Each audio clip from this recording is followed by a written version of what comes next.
Hola, el genocidio es un crimen que no prescribe. Hasta la fecha, 153 países han ratificado la convención y entre ellos Israel y Estados Unidos no lo han hecho, pero Palestina sí.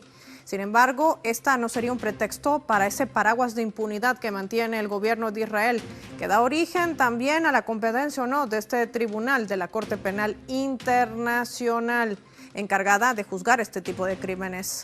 Al igual que estos países, Israel y Estados Unidos, pues han decidido no ratificar esta convención. Pero por esta razón Israel tendrá carta blanca para seguir cometiendo este tipo de crímenes. Hablamos de la utilización de fósforo blanco, también el asedio permanente y constante contra la población palestina. Les ha cortado la luz, no les permite el ingreso de agua ni de combustibles. Hoy vamos a analizar todos estos escenarios. Inicia así el mapa. Bienvenidos.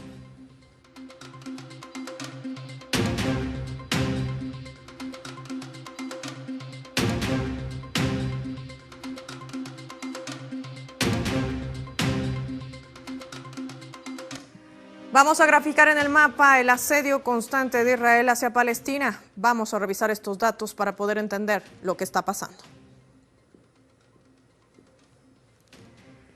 Denominados como crímenes de guerra cometidos por Israel contra el pueblo palestino. Ahí vemos graficado en el mapa, vemos a Israel y a la Franja de Gaza. Y es que el asedio constante de Israel a Palestina continúa. Y para ellos, una pequeña línea del tiempo para poder entender lo que está pasando.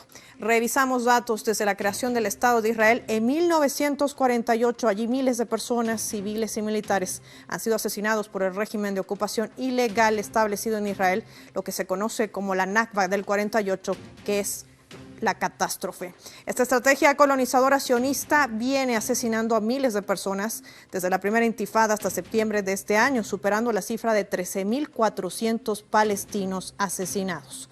Hablemos de los picos de violencia que se registran con la segunda intifada, que se calcula en aproximadamente 2.664 palestinos asesinados. La permanente operación de asedio en la Franja de Gaza desde los años 2008, 2009, 2012 y 2014, donde se sigue sometiendo y aislando todo el tiempo a los habitantes palestinos en Gaza como una especie de cárcel a cielo abierto. Según datos de la ONU que vemos graficados, también allí durante los últimos 15 años se mantiene esta misma estrategia. Los crímenes se han dado a los ojos de una comunidad internacional con hechos de los últimos días que destacan asesinatos indiscriminados contra palestinos, evidencian las consecuencias de la política de apartheid que ha radicalizado el gobierno del ultraderechista Benjamin Netanyahu. Además, la semana pasada Israel mandó a desalojar de manera forzosa a centenares de palestinos con amenazas directas a la población. Estamos hablando de más de 1 millón de palestinos en Gaza. Y es que el feroz bloqueo militar que ha incluido bombardeos indiscriminados, además de otros hechos durante las últimas 7 décadas. Vamos a sumar más datos. Ahí vemos en esta última gráfica, nos mantenemos aquí para hablar de estos crímenes de guerra. A menos el 30% de todas las viviendas están destruidas. Y es que se calculan cerca de 12.845. Y es que hay alrededor de 178 centros educativos. Hablamos de escuelas, 50 ataques a instalaciones de salud que provocan un caos también a la infraestructura y toda la franja costera de este enclave en Gaza. En lo que va de este año, sabe que más de 1.700 niños están siendo masacrados en menos de 20 días, mientras Israel, junto a su mediática, sigue negando este tipo de hechos bajo el justificativo de una autodefensa.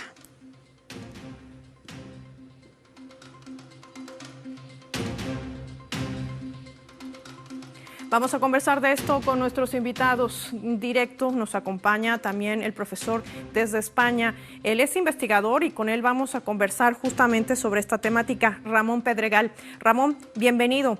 Cuando hablamos de un paraguas de impunidad sobre Israel, hablamos de resoluciones de Naciones Unidas y de que no ha ratificado el Estatuto de Roma. Pero, ¿qué tan descierto es de que no podría ser juzgado por estos delitos? Bienvenido.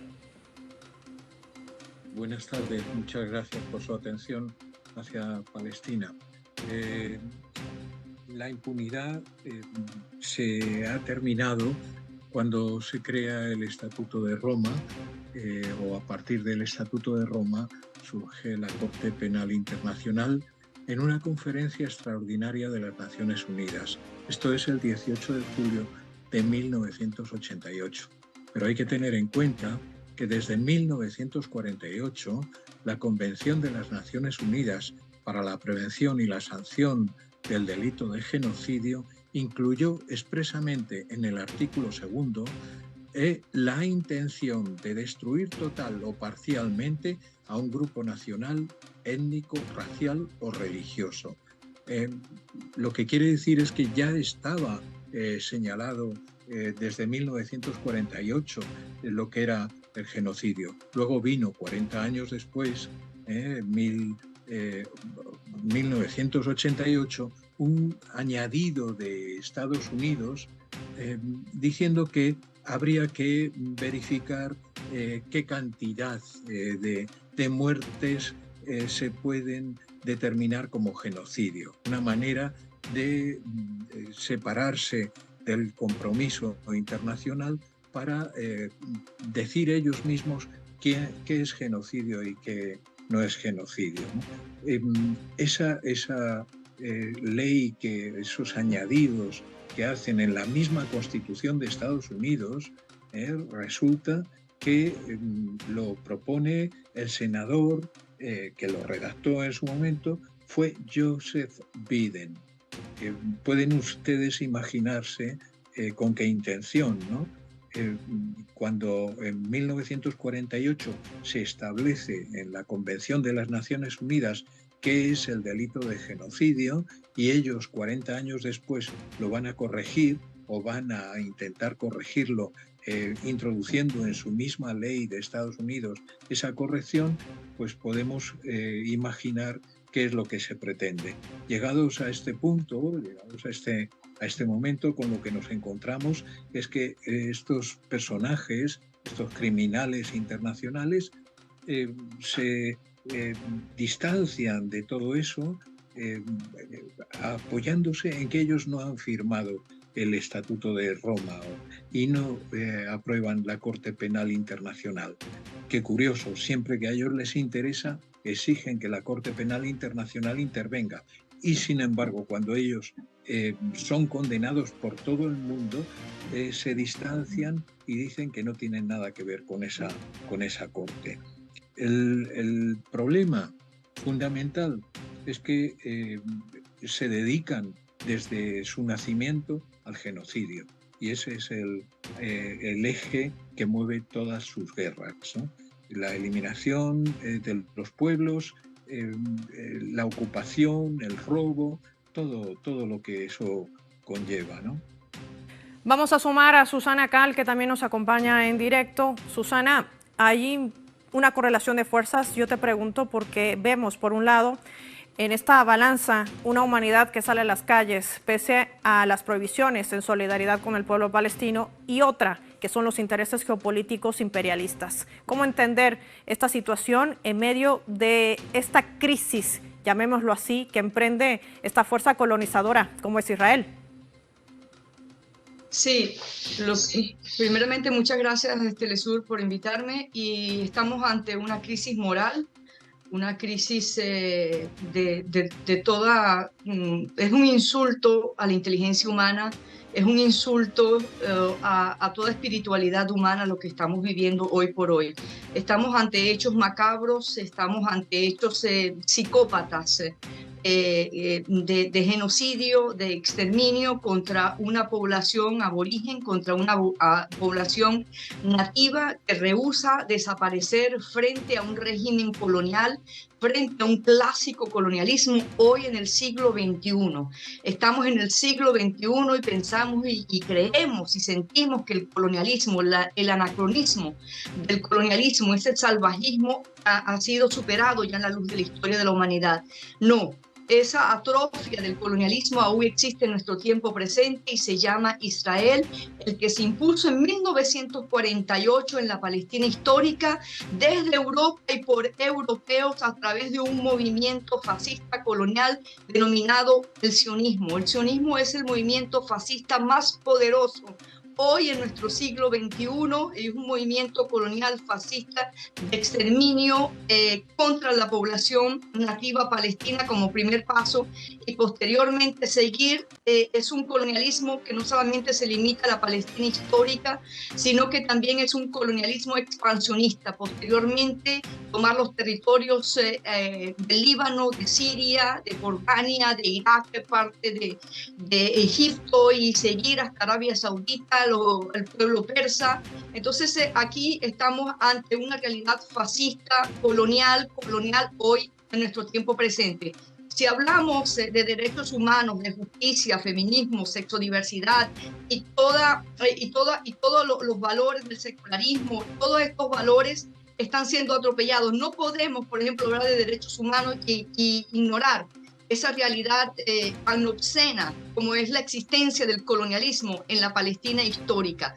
Esto no es un conflicto milenario, esto es un conflicto contemporáneo que nació en Europa como un proyecto de crear un Estado-nación en el Medio Oriente. Es un colonialismo que, a diferencia del clásico colonialismo, no viene de un pueblo, sino de un movimiento que se llama el sionismo y que busca convertir a la comunidad judía en pueblo. Los judíos no son un pueblo de la misma manera como los cristianos tampoco son un pueblo, los musulmanes no son un pueblo.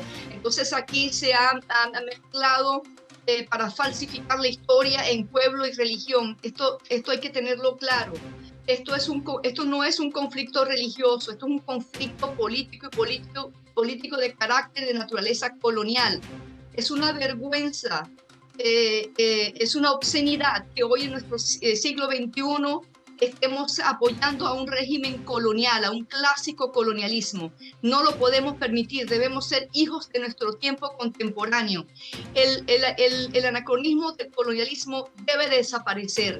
Insistimos, por ejemplo, ese Israel no guarda ningún vínculo con el Israel del antiguo tribu, del Israel de la Biblia. Hay una gran falsificación de la historia. Sí, sin lugar a dudas, hay que diferenciar estos conceptos para poder entender lo que está sucediendo hoy en Palestina. Les propongo a ambos marcar una pausa, será muy breve y lo vamos a hacer con nuestra escala.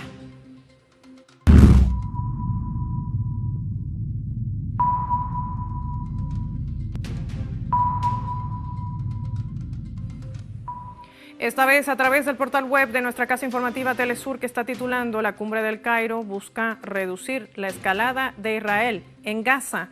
Y es que líderes de más de una docena de países se reunieron justamente en el Cairo, en Egipto, para discutir cómo reducir la escalada que lleva o emprende el gobierno de Israel. Si subimos un poco la plataforma, vemos en esa imagen a varios líderes que se han encontrado en el Cairo, pero sin una declaración definitiva.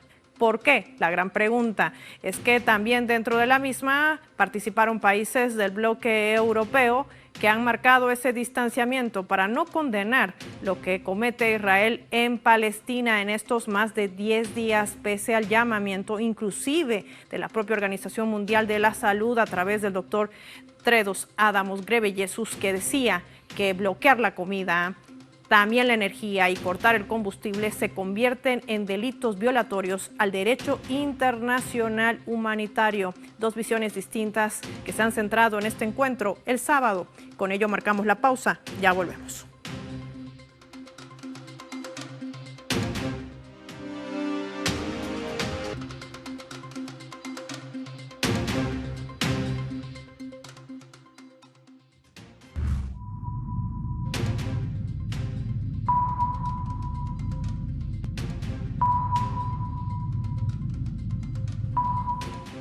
Vamos a sumar otro dato a través de la fotografía, y es que cada 15 de mayo el pueblo palestino recuerda el éxodo que provocó la expulsión de sus hogares el año 1948, conocida como la Nakba, la catástrofe, traducida así del árabe. Hace referencia a este éxodo como consecuencia de la guerra árabe-israelí de 1948, donde más de 700.000 personas han perdido sus hogares y fueron desplazadas de manera forzosa y obligatoria, sacados de sus domicilios, así peregrinando a ser recluidos en guetos, conocidas como cárceles, una de ellas el enclave costero de la Franja de Gaza. Hoy son casi 6 millones de refugiados y de refugiadas ante los ojos de una comunidad internacional que tan solo justifica el accionar de Israel avalado por Estados Unidos bajo el pretexto o el principio de la autodefensa.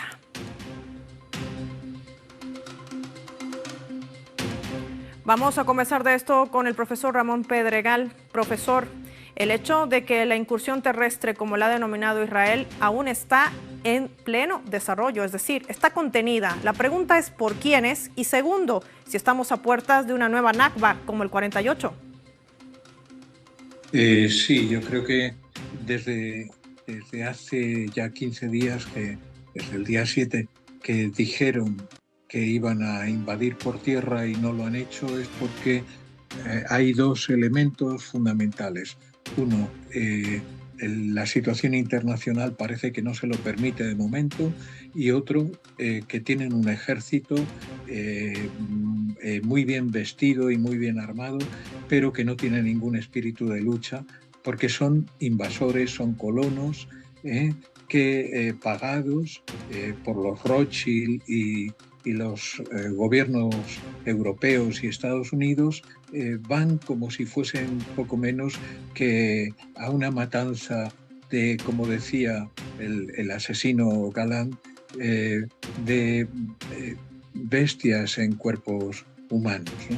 Y claro, con esa concepción difícilmente se puede hacer frente a un pueblo con conciencia, con capacidad de resistencia, con espíritu de lucha, y que aun no teniendo ni ejército propio ni un armamento moderno como ellos tienen, sino que recurriendo a sus propias energías son capaces de vencerles como les han vencido en cada una de las guerras que se han presentado en los últimos años.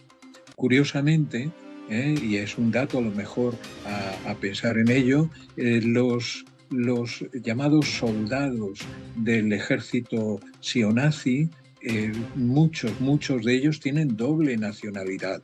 En la guerra de 2014, por ejemplo, que murieron 70 sionistas, 64 eran soldados, y se encontraron con que había varios de ellos con nacionalidad estadounidense, otros nacionalidad belga y algún otro nacionalidad francesa, y otros de los que no se pudo averiguar su nacionalidad, ¿no?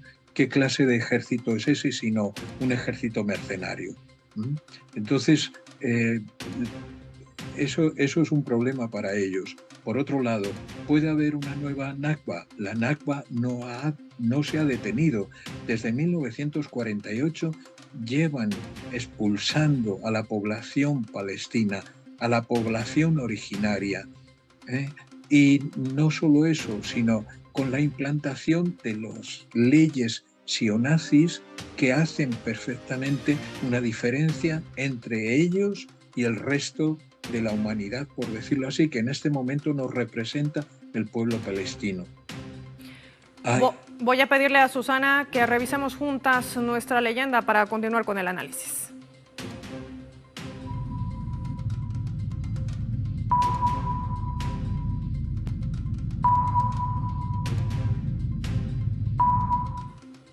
Vamos a revisar lo que decía el asesor político del líder de la revolución de Irán, Ali Shamkhani. Lo tienen en pantallas. Algunos gobiernos pueden aceptar lo que está sucediendo, cuyo resultado es el genocidio del pueblo palestino.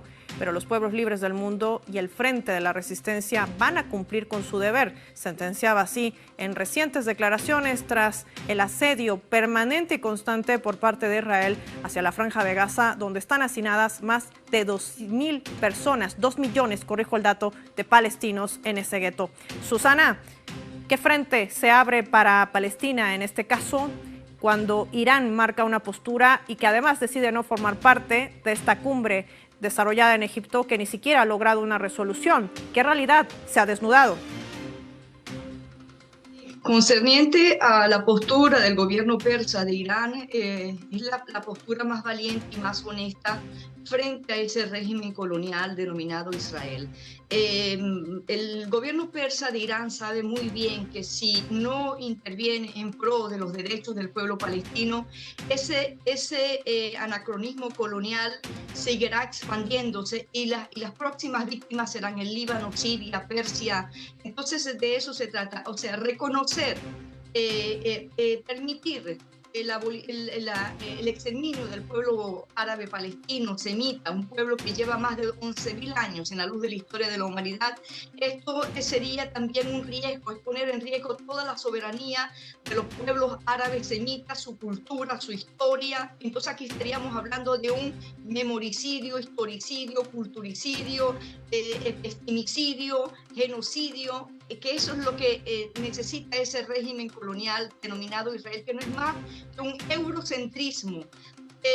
Y Irán ha sacrificado de una manera realmente estoica esa posición antisionista, debido a que también comporta una praxis y una visión antiimperialista.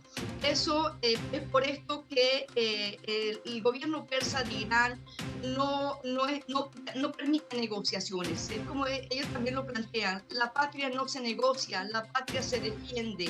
Entonces de eso se trata, y también se trata de no permitir que avance ese fascismo. O sea, la lucha de hoy es abolir ese poderoso fascismo que es el sionismo. Entonces estamos ante un escenario histórico demasiado importante, y yo creo que estamos en una coyuntura muy importante. Es decir, estamos ante el amanecer de un mundo multipolar, el nacimiento del BRIC, el amanecer de la madre África, de una revolución en la madre África. Tenemos una América Latina menos sumisa, y irrumpe en Palestina.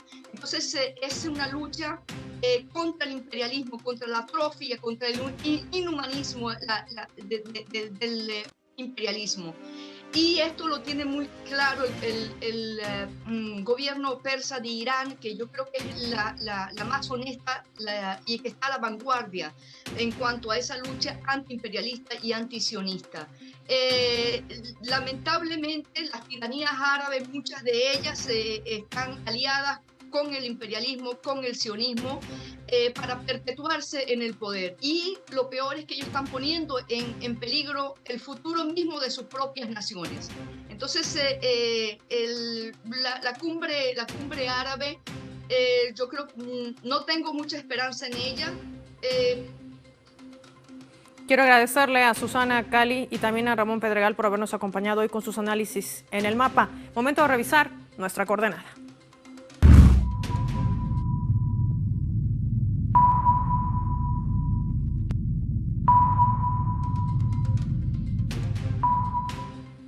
En el mundo se registran también otros hechos geopolíticos que tienen su impacto. Santiago Corey, desde Buenos Aires, desde la Argentina, nos va a comentar sobre los resultados de las elecciones presidenciales celebradas el domingo, cómo impacta el porcentaje de votaciones y cómo se marca este mapa político interno.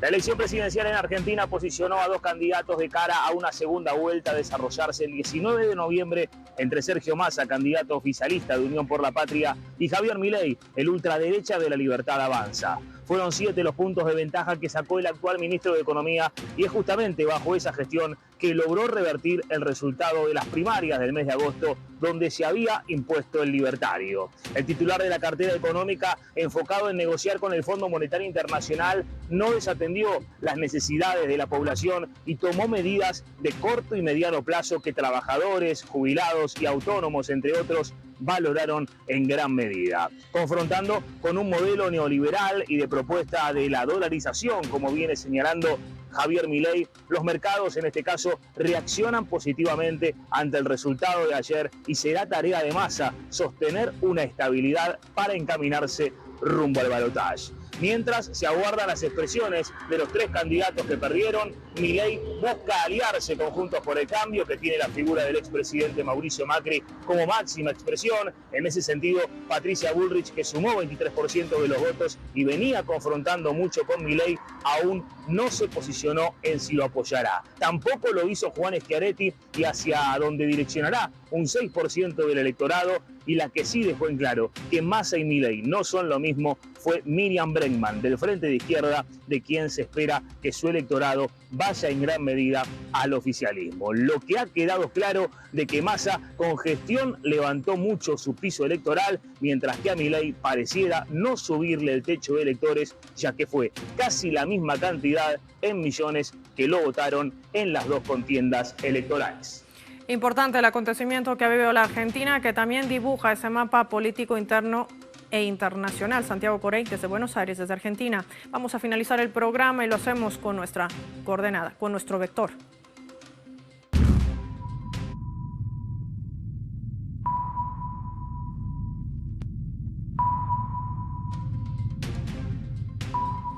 Aquí nuestro vector del día y nuestro radar que ha identificado en el mapa el dato más relevante sobre este tema en particular. Israel está violando el derecho internacional humanitario y el derecho internacional. Sigue bombardeando a civiles desarmados. Hay cifras alarmantes. 2.000 niños palestinos masacrados en menos de 20 días. Si Israel comete crímenes de guerra o de lesa humanidad en territorio palestino, el Tribunal de la Corte Penal Internacional también tiene competencia para juzgarlo, aunque no haya ratificado el Estatuto de Roma. El genocidio es un crimen que además no prescribe. Soy Paola Pérez y nos vemos en otra edición del Mapa.